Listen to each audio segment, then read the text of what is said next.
pamoja na JKT Queens. Kwa hiyo ni mabingwa wa msimu huu wa 2024-2025.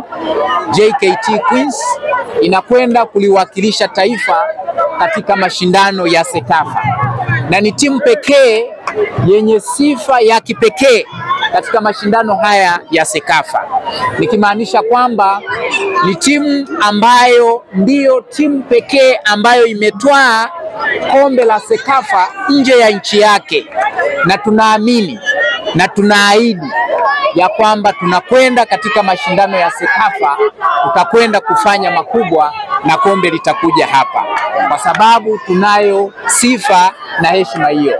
Sekafa kwa mara ya kwanza ilikuwa 2021 Kenya, Vihiga Queens ya Kenya wakawa mabingwa.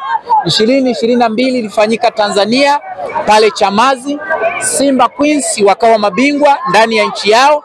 2023 mashindano haya yalifanyika nchini Uganda, JKT Queens wakawa mabingwa nje ya nchi yao. 2024 yalifanyika Ethiopia, CBE wakatwaa kikombe hicho wakiwa katika nchi yao Ethiopia. Tunataka tulete historia nyingine ya pili ya kutwaa kombe la Sekafa tukiwa nje ya Tanzania.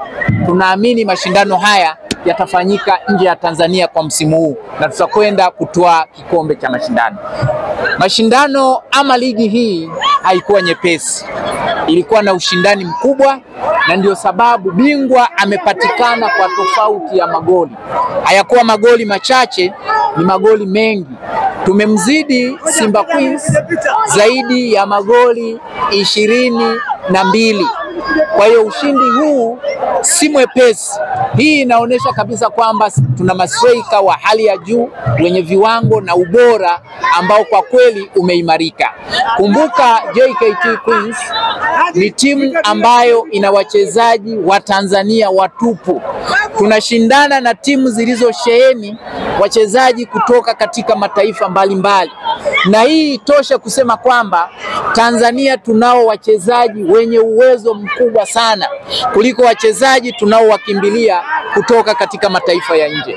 Lengo letu sisi tuzalishe wachezaji ambao watatafutwa na kwenda kucheza katika mataifa mengine. Sisi wa Tanzania twende kutafuta wachezaji kutoka katika mataifa ya nje. Asante, umemaliza kile kitu. Yaani hapo mzee umemaliza kila kitu. Asante sana. Asante.